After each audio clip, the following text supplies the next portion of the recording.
So has this ever happened to you? You get a so-called safety plan from your child's school, and you read it, and it just feels a little empty, right? It's full of vague promises that they're handling it. Well, what you're often holding isn't a plan for protection, it's what we call procedural theater. And here's the thing you've got to grasp. A lot of these plans aren't really about your kid's safety at all. They're designed to protect the school. They're a liability shield. They create the appearance of action without any real enforceable safety measures. So today, we're going to pull back the curtain on this performance and show you how to build a real fortress. Okay, let's just dive right in. Look at the difference here. On the left, you've got this fluff. We'll monitor the situation. What does that even mean? Who's monitoring? Where? When? Now look at the right side. Boom. Real safety. It's specific. It's measurable. You've got a person, Ms. Rodriguez, a place, hallway B, and a time. This is the difference between a wish and a plan. To really see how this plays out in the real world, let's walk through a story. It's a tale of two parents, two plans, and two completely different outcomes. So parent A gets the classic, "Don't worry, we've got it." And what happens? Well, it's totally predictable, isn't it? Within 2 weeks, the bullying just moves to the blind spots, the bathrooms, the stairwells, all the places where this vague monitoring isn't happening. And a month later, things escalate to a physical assault. And why? Because nothing, absolutely nothing in the kid's environment actually changed. It was all just talk. So you have to ask, what happened with parent B? The initial situation was identical. The threat was the same. So why was their outcome a success? What did they do that parent A didn't? Well, here's the secret. Parent B didn't just passively accept the school's vague assurances. They walked in prepared. They came with a blueprint for what real protection actually looks like, and it's all built around 7 specific, non-negotiable components. This is the framework that turns flimsy promises into an ironclad protocol. And here they are, the 7 pillars of a real safety plan. You've got environmental modifications, documented supervision, aggressor interventions, and then you've got the systems that make it all run. Communication, monitoring, escalation, and review.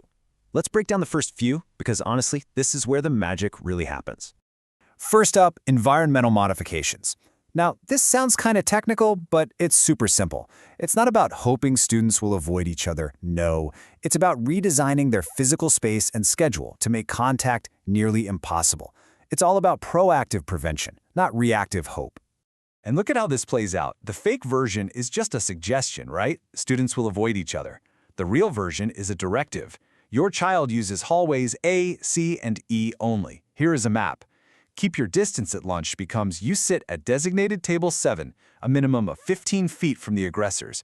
There's absolutely zero ambiguity there. It's crystal clear. Okay, moving on to number 2, and this one is huge. Documented supervision.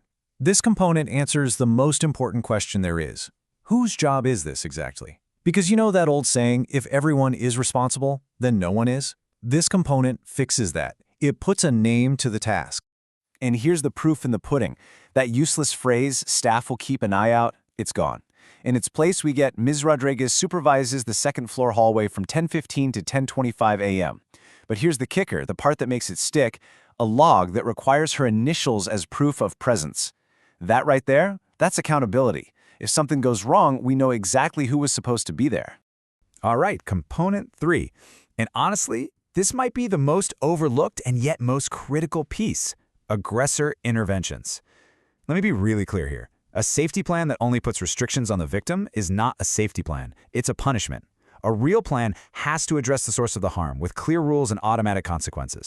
And this is where the rubber really meets the road. A talk is completely meaningless without teeth. So instead of they agreed to be respectful, a real plan says 0 contact, verbal, physical, or digital. And instead of some vague warning, it specifies that any violation results in an immediate 3-day suspension. No meetings, no second chances, it's automatic. That's how you force the behavior to change. The other 4 components, well, they're basically the engine that makes this whole machine run.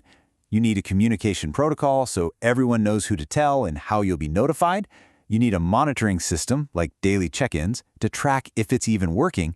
You absolutely need escalation procedures, what happens automatically if the plan fails. And finally, a review timeline. This can't be a set-it-and-forget-it kind of deal. It has to be a living document.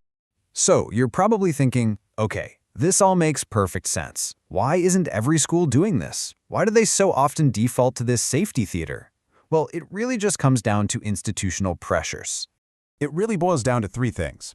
First, real plans are work. They disrupt the status quo and require staff time and schedule changes. Second, vague plans help schools avoid accountability. If there are no specific benchmarks, you can't really accuse them of failing, can you? And third, schools are often really resistant to putting meaningful restrictions on aggressors. So when you add it all up, it's just plain easier for them to write a vague plan that changes nothing. So now that you know the difference between theater and protection and why the theater is so common, let's talk about your toolkit. How do you take all this knowledge and actually put it into action? Here's your three-step process. It's simple. First, audit any plan you're given. Does it have our 7 components? Check the list. Second, demand reconstruction. Don't be shy. Request a written plan with specifics, names, times, locations, and consequences. And finally, monitor compliance. A plan is only as good as its implementation. Document every single time it's not followed and report it immediately. And that leaves us with one final critical question you have to ask yourself. Take a hard look at the plan you have or any plan you might get in the future. Is it built for protection with specific, measurable, and enforceable parts? Or is it just a performance designed to make you go away? The answer to that question will determine everything.